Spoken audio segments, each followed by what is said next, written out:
우리가 함께 삼구하실 말씀은 로마서 12장 1절에서 2절 말씀이 되겠습니다. 우리 한번 찾아보도록 하겠습니다. 로마서 12장 1, 2절인데요. 제가 가지고 있는 성경은 256쪽입니다. 우리 다 같이 한 목소리로 읽어볼까요? 그러므로 형제들아, 내가 하나님의 모든 자비하심으로 너희를 권하노니 너희 몸을 하나님이 기뻐하시는 거룩한 산 제물로 드리라. 이는 너희가 드릴 영적 예배니라. 너희는 이 세대를 본받지 말고 오직 마음을 새롭게 함으로 변화를 받아 하나님의 선하시고 기뻐하시고 온전하신 뜻이 무엇인지 분별하도록 하라. 오늘 말씀은 성령님이 여러분을 만지는 삶, 성경적 세계관을 가지고 사는 삶, 이 말씀을 가지고 말씀을 드리도록 하겠습니다. 종교개혁자 장 칼백은 로마서를 성경 전체의 은밀한 보물이라고 했습니다. 그가 쓴 기독교 강요가 있는데 로마서 구조 전개를 그대로 따라서 그 책을 전개한 것을 보면 그가 로마서를 얼마나 큰 비중을 두었는지 알게 됩니다. 그만큼 로마서가 중요하다는 것입니다. 로마서가 전하는 메시지는 1세기 크리스찬들에게 뿐만 아니라 전 인류를 향하신 위대한 복음의 메시지입니다. 이 복음의 메시지는 온 인류, 우주를 향하신 구원의 메시지임과 동시에 하나님의 창조 세계 회복과 완성을 포함하는 하나님의 위대한 주권의 선포가 되겠다 말씀드립니다. 사도 바울이 왜 로마서를 썼을까요? 한 번도 본 적이 없는 로마 교회 성도들이지만 그들이 그리스도를 믿음으로 신자가 된 도리를 죽음을 불사하고 신앙을 지켜줄 것을 당부함과 동시에 세상을 이겨낼 용기를 심어주기 위한 것입니다. 또한 복음의 웅대한 선교적 사명을 갖고 세계 비전에 눈을 뜨고 세계 복음화를 위한 스페인 선교 사역에 동참해 줄 것을 바라는 마음으로 사도 바울은 로마서를 썼습니다. 또한 유대인들이 사도 바울을 자신을 이방인의 선교사로 인정해주고 13번째 사도로 옹호해 줄 것에 대한 기대치 때문에 로마서를 썼다고도 볼 수 있습니다. 그리고 아시아 지역 및 고린도, 마게도니아, 그리스도 지역에서 헌금을 했는데 그 성금을 예루살렘 교회에 전달하게 되는데 예루살렘에서 무슨 일이 일어날지 모르는 그 암담한 상황에서 안전을 위한 기도 후원을 받고 싶었기 때문에 로마서를 쓴 것이라고 생각이 되어집니다. 로마서는 크게 두 부분으로 나눌 수가 있는데 1장부터 11장까지를 전반부가 되겠고 12장부터 16장까지를 후반부로 나누는데 전반부는 이신층의 복음의 필연성에 대해서 유대인이든 이방인이든 인종과 신분, 국적을 초월하여 누구든지 예수 그리스도를 믿기만 하면 의롭게 되고 구원받는 하나님의 백성이 되는 크리스찬 신분과 지위를 갖게 된다는 것을 말합니다.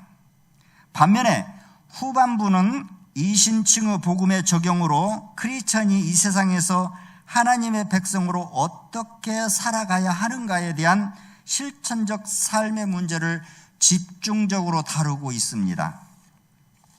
전반부는 주로 그리스도와 성령 안에서 이미 이루어진 구원의 직접적인 설명이 이루어지고 후반부에서는 그리스도와 성령 안에서 현재와 미래의 신앙인으로서 어떻게 살아갈 것인가를 권면하는 내용이 되겠습니다.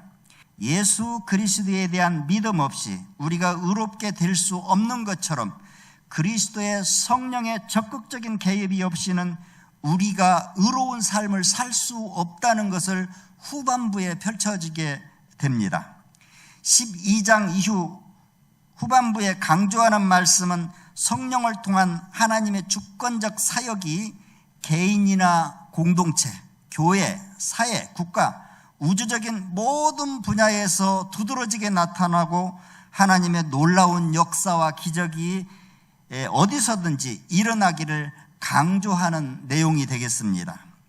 이 주권적 성령님의 통치에 순종하는 것이 우리의 참된 믿음의 표현이 되겠고, 우리가 결단해야 되는 내용이 바로 이 로마서 후반부에 기록이 되어 있습니다. 이 본문 말씀에 하나님을 어떻게 표현하고 있는지 우리 한번 알아보겠습니다. 하나님은 어떤 분으로 표현하고 있습니까? 2절 후반부에 보시면 하나님은 선하시고 기뻐하시고 온전하신 분이라고 했습니다. 하나님은 선하신 분이시고 기뻐하시는 분이시고 온전하신 분이라고 이렇게 말씀했는데요, 마가복음 10장 18절 말씀에 보면 예수께서 이르시되 내가 나를 선하다고 일컫느냐, 하나님 한 분 외에는 선한 이가 없느니라, 이렇게 예수님께서 말씀하셨습니다. 우리에게도 하나님께서 선하게 대하시는 하나님이십니다. 시편 145편 말씀을 보면 9절 15절 말씀에 보면 여호와께서 모든 것을 선대하시며 그 지으신 모든 것의 긍휼을 베푸시는 도다. 모든 사람의 눈이 주를 앙망하오니 주는 때를 따라 그들에게 먹을 것을 주시며 손을 펴사 모든 생물의 소원을 만족해 하시나이니, 이렇게 말씀하셨습니다. 하나님은 우리를 선하게 대하신 분이시고 선한 분이시라는 것이지요. 두 번째는 하나님은 무한정 기뻐하시는 분이라고 말씀하셨습니다. 디모데전서 6장 15절 말씀에 보면 기약이 이르면 하나님이 그의 나타나심을 보이시리니 하나님은 복되시고 유일하신 주권자이시며 만왕의 왕이시며 만주의 주시오라고 소개합니다. 한 구절을 더 보시면 스바냐 3장 17절 말씀에 보시면 너희 하나님 여호와가 너희 가운데 계시니 그는 구원을 베푸실 전능자이시라.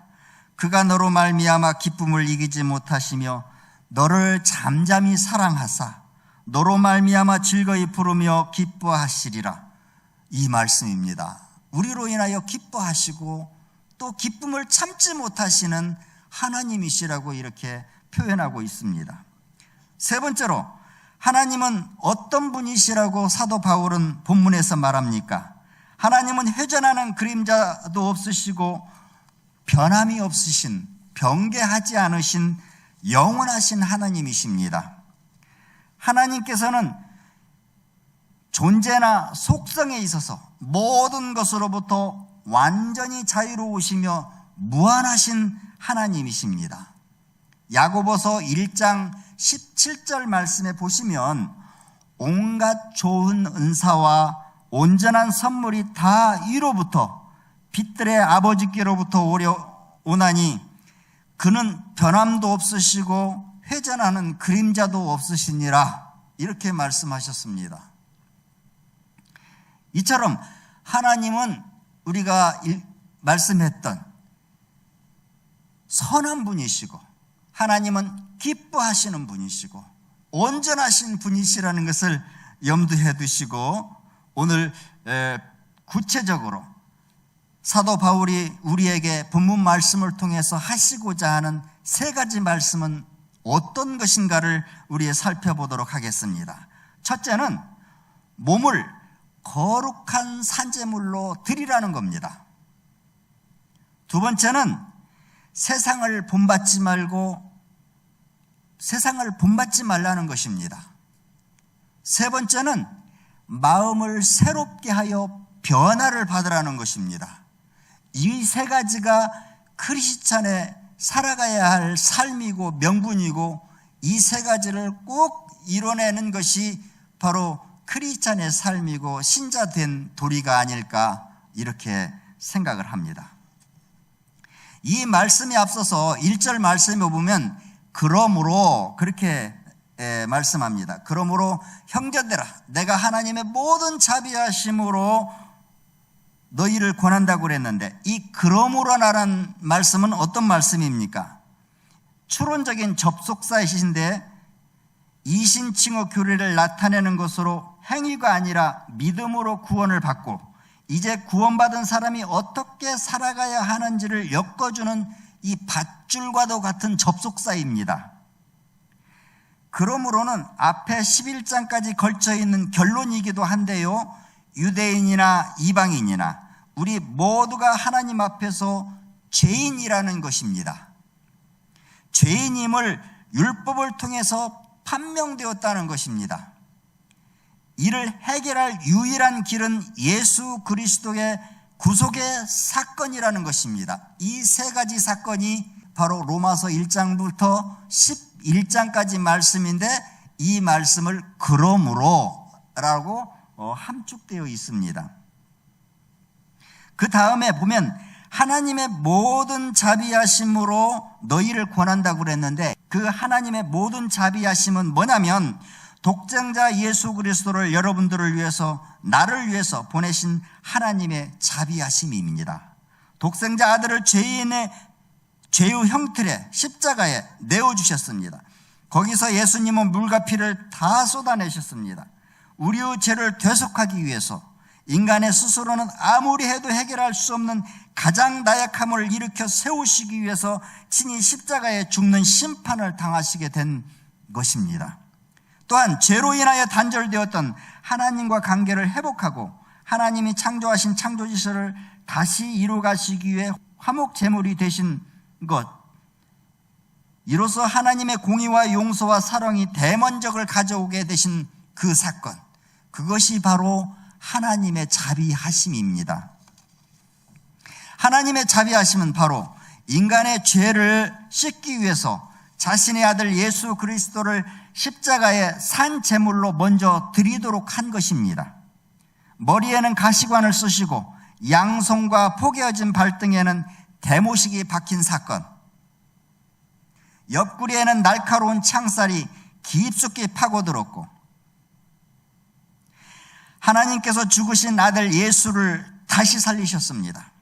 부활입니다. 죽음을 패하고 어둠을 몰아내고 영원한 새 생명을 주시고 빛 가운데 영원토록 찬송하며 하나님께 영광을 돌리며 교제하며 살도록 소망을 주셨습니다. 주님이 오시는 그날까지 곁길로 가지 않도록, 수렁에 빠지지 않도록, 남을 해침이 없이 죄짓지 않도록 진리 가운데로 인도하시는 보혜사 성령님을 우리에게 보내주셨습니다. 이것이 바로 하나님의 자비입니다. 이 설명이 바로 로마서 1장부터 11장까지 나와 있는 하나님의 자비입니다. 바울은 하나님의 모든 자비하심으로 권하노니라고 했는데, 권하노니란 곁에서 부드럽게 속삭인다는 말입니다. 친근감 있게 아주 진솔한 얘기로 따끈따끈한 하나님의 정보를 귀뜸하는 내용이라고 볼 수 있습니다. 어떤 특권이나 우월감 따위는 하나도 없습니다. 오로지 너희를 위한, 우리 성도님들이 지키기 위한 세 가지 권면을 부드럽게 말씀을 합니다. 그 첫째가 뭡니까? 너희 몸을 산 제물로 드려라입니다. 너희 몸을 산 제물로 드려라. 살아있는 산채로 숨이 넘어가지 않는 상태에서 제단에다가 몸을 통째로 드리라는 겁니다. 어떻게 드릴 수 있겠습니까? 구약 성경에서는 제사를 지낼 때 가축을 제물로 드립니다. 들짐승을 잡아서 제사를 드려라, 그렇게 말하지 않았어요. 가축을 드리라 했습니다. 집에서 정성스럽게 키운 가족과 같은 가축을 제물로 드리라는 것입니다. 본문 말씀에서는 어떻게 말합니까?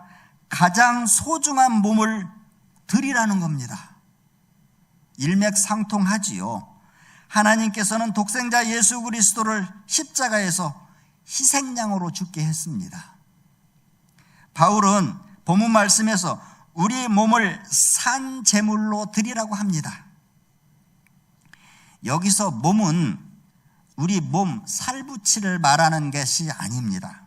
그 이상의 말을 합니다. 내 인생, 나의 인격 전부를 드리라는 것입니다.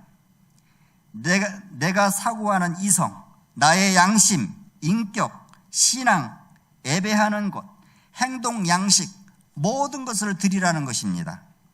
이러한 전인격적인 몸을 헬라어로 소마라고 합니다. 그러니까 우리의 전체적인 인격의 모든 삶, 소마를 봉안하라는 의미입니다. 내가 갖고 있는 몸과 더불어 정신, 마음, 의지, 소유, 능력, 야망, 이 모든 소마를 제물로 드리라는 것입니다. 이 명령을 지키는 것이 하나님의 뜻입니다. 바울이 편지를 쓰던 헬라 문화 속에서는 이 몸을 산 제물로 드려라, 이러한 말씀은 혁명적인 내용과 같습니다. 당시 헬라 문화는 이성과, 그러니까 생각하고 사고하는, 명상하는 그런 것을 고귀한 것으로 여기고요, 몸, 육체는 천박한 죄덩어리로 이렇게 여겼습니다. 이분법적이었죠. 정신이랄지 이성은 중요하고 이 몸은 하나도 중요하지 않은 겁니다. 이렇게 생각했어요. 어떻게 보면 희한한 문화죠. 그들에게 있어서 육체, 소마는 감옥에 불과한 것이고 경멸의 대상으로 여기는데 이 얼마나 잘못되고 그릇된 모순입니까? 어떻게 건강한 정신이 허약한 몸에서 나올 수 있다고 생각하십니까? 진짜 말도 안 되는 헬라 철학입니다. 우리 몸은 우리 뇌에 직접적인 영향을 미치게 되고 뇌가 잘못되면 몸에 이상 신호를 하게 됩니다. 인간이 생각하고 명상하고 그렇게 백날 한들 풀리지 않는 문제가 잘 풀릴까요? 헬라인들은 이성으로 문제가 풀리지 않으면 그것은 그냥 운명 때문이야, 이렇게 말합니다. 얼마나 무책임하고 형편없는 삶입니까? 이러한 당시 헬라 문화 속에서 바울은 우리의 소마가 경멸당하거나 부끄러운 대상이 아니라 성령이 거하시는 하나님의 성전이라고 했습니다.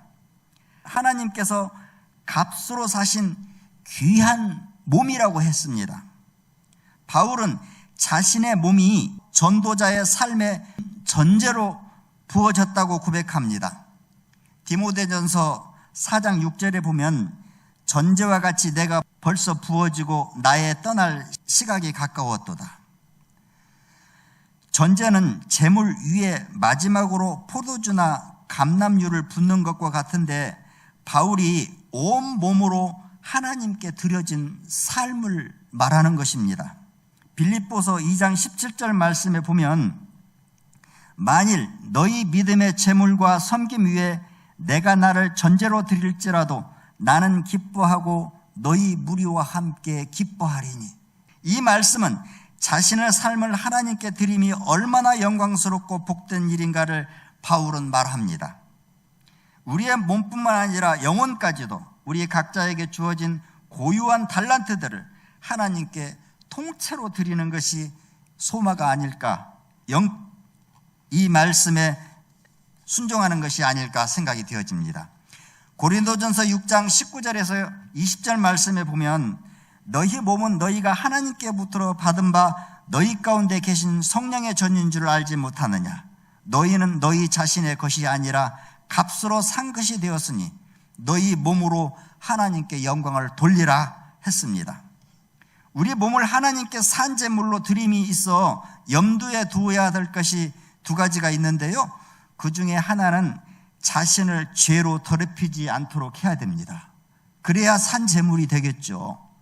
제물이 흠이 있어서는 안 되기 때문입니다. 다른 하나는 몸을 혹사하거나 고행 같은 어리석은 일을 범하지 말라는 것입니다. 운동하고 잘 먹고 잘 자고 규칙적인 생활을 하고 일하고 공부하고 사랑하고 이렇게 소말을 가장 최상으로 만들어내는 것이 산 제물로 쓰이기에 합당한 것이 되겠습니다. 이것이 크리스찬의 최상의 삶이라고 믿습니다. 너희 몸을 하나님이 기뻐하시는 거룩한 산 제물로 드리라. 말씀을 다시 한번 풀어드린다면 너희 몸을 기뻐 받으실 만한 거룩한 산 제물로 하나님께 마음대로 하나님께서 쓰시도록 그렇게 내어드리라. 내맡기라는 말입니다. 이것이 너희가 드릴 영적 예배니라고 말씀합니다. 여기서 영적이라는 말은 합리적이다, 이성적이라는 뜻입니다. 바울은 진정한 예배란 하나님께 미사 여구의 기도를 드리는 것이나 어떤 장엄한 의식을 행하는 것도 아니고 매일매일 자신의 삶을 하나님께 합리적으로 바치는 것이 예배이고 산 제물이라는 것입니다. 자, 그러면 둘째로 2절 말씀에 보면 너희는 이 세대를 본받지 말아야 했습니다. 크리스찬의 삶의 두 번째는 세상을 본받지 않는 것입니다. 세상을 떠나라는 말이 아니에요. 세상에 대해서 소극적인 태도를 취하라는 것입니다. 왜냐하면 세상이 악하기 때문에 그렇습니다. 여기서 본받지 말고 이렇게 말씀하는 것은 현재를 말합니다. 현재 본받지 말라는 겁니다. 그리고 명령형입니다. 수동태입니다. 스스로는 안 됩니다. 세상을 본받지 말라고 말씀했는데 본받지 않을 수 있어요? 안 됩니다. 그러면 어떻게 해야 될까요? 하나님께 맡기라는 것입니다. 우리 주님이 친히 세상을 이겼듯이 이기게 해달라고 아뢰라는 것입니다. 그러면 여러 세상에서 유혹이 오고 세상이 좋아 보이고 흔들리고 이렇게 될지라도 그런 세상에서 본받지 않고 굳굳하게 신앙을 잘 지키려면 특단의 조치가 필요한데요. 그 특단의 조치는 무엇일까요? 성경을 아는 것입니다. 성경을 알고 있으면 우리가 세상을 본받을지 않을 수 있다는 겁니다. 그러니까 성경적 세계관을 갖는 일입니다. 성경을 확실하게 알고 있는 것이 세상을 이기는 힘이 된다고 합니다. 세상과 함께 동행하지만 그 속에 물들지 않는 순수한 신자의 도리를 행사할 수 있는 원동력이 바로 성경에 있기 때문에 그렇습니다. 세계관이란 창문과 같은 것입니다. 창문을 통해서 모든 것을 볼 수 있듯이 창이라는 틀을 통해서 성경을 통해서 세상을 바라보는 것입니다. 그러면 창으로 보이는 모든 세상이 하나님의 은혜로 성경의 뜻에 따라서 가치 있게 쓸모 있게 바라봐지게 될 것입니다.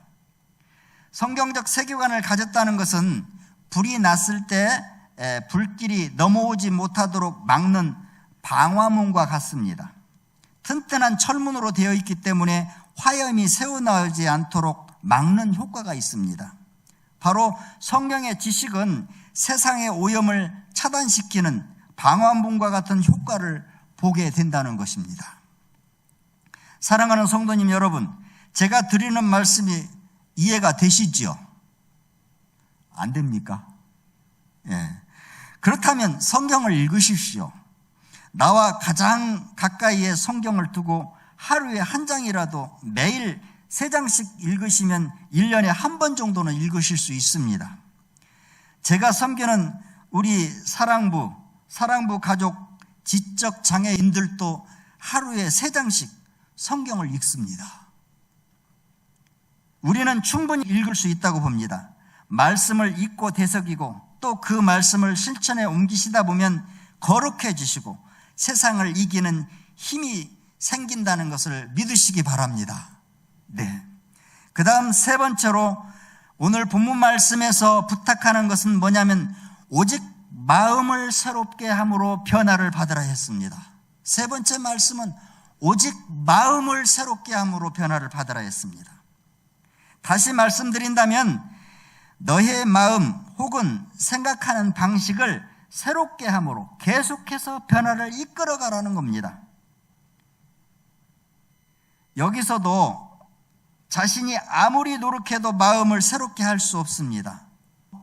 이 변화를 받으라는 것은 현재이고 명령이고 수동태입니다. 하나님이 마음을 만지시고 뒤집고 새롭게 변화시켜야만 된다는 겁니다. 그러면 어떻게 해야 될까요? 내가 새로워지려면, 내가 변화를 받으려면 내 몸을 통째로 드려야 되겠죠. 그리고 알아야 되겠죠. 성경 속에서 어떻게 말씀하시는 것을 봐야 되겠죠. 그렇게 따르면 됩니다. 조금 전에 살펴보았던 너희는 이 세대를 본받지 마라 했는데 이 본받지 마라는 스케마, 외형, 겉모습, 세상 유형을 따르지 말라는 겁니다. 그리고 마음을 새롭게 함으로 변화를 받으라 했는데 이 변화를 받으라는 뜻은 모르페, 본질, 속사람, 이 마음을 변화시키라는 겁니다. 그러면 조금 전에 말씀했던 본받지 말라는 외형을 본받지 말라는 것이고 또 이 모르페, 변화를 받으라는 것은 속을 변화시키라는 겁니다. 겉과 안을 하나님 앞에서 이렇게 만들라는 것입니다. 스케마와 이 모르페, 이 두 가지 공통점은 현재형이고 해도 되고 안 해도 되는 것이 아니라 꼭 해야 된다는 것입니다. 스스로 안 되기 때문에 힘을 빌리라는 것입니다. 성령께 의탁하라는 것입니다. 외형, 겉모습이나 마음 속에 있는 속사람이나 보이는 것이든 안 보이는 것이든 하나님께 친히 맡기라는 것입니다. 그러면 주님께서 성령께서 인도하시겠다는 것입니다. 여기서 마음을 새롭게 하라 했는데요, 마음을 갱신하라는 것인데 새롭게 변화된 마음은 그러면 어떤 상태를 말할까요? 새롭게 변화된 그런 마음은 어떤 마음일까요? 매일 집안 청소를 하듯이 매일 매순간 마음 청소를 해놓는 그 깨끗함이 바로 새롭게 된 마음이라고 말할 수 있습니다. 회개하고 기도하라는 것입니다. 내 마음의 주권을 하나님께 양보하라는 것입니다. 그래야만 예수 그리스도로 채워지고 성령께서 마음에 내주하시고 이끄시게 된다는 것입니다. 그러면 하나님께서 처음에 만드셨던 우리 피조물을 만드셨던 그 신성한 거룩한 마음으로 회복시켜 주신다는 것입니다. 그 회복된 마음에는 완벽한 판단 능력이 생기게 될 것이고 또 최상의 바른 양심이 형성될 것이고 순간순간 영적 예배를 드릴 수 있는 그런 환경이 조성된다는 것입니다. 이 새롭다고 하는 것은 이중적인 의미가 있습니다. 한쪽은 늙어가고 다른 한쪽은 젊어지는 현상인데 우리 옛 자아, 우리 몸은 나이가 들면 들수록 어떻습니까? 늙어가지요. 그렇지만 우리 속사람, 새 마음은 어떻습니까? 우리가 이렇게 하나님께 영적 예배를 드리고 새로운 마음으로 변화받아 가면 우리의 신앙은, 우리의 마음은 풍성해지고 더 성장해지는 것입니다. 물리학에서 제2 연력학은 엔트로피라고 합니다. 우리 새 차 사면 내일 차 중고차 되지요. 모든 피조물들은 헌 것으로 또 죽으러 간다고 합니다.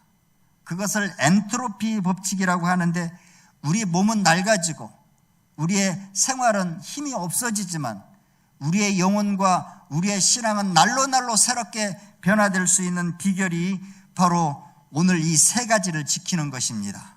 하나님께 새롭게 될 수 있는 비결, 내 몸을 영적으로 드리는 것이고 또 세상을 본받지 않는 것이고 내 마음을 새롭게 변화시키는 것이 크리스찬이 살아가야 할 도리라고 생각이 되어집니다.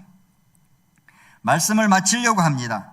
서두에서 말씀드렸듯이 우리는 하나님의 뜻에 따라 하나님의 뜻을 분별하여 신앙생활을 이겨내야 합니다.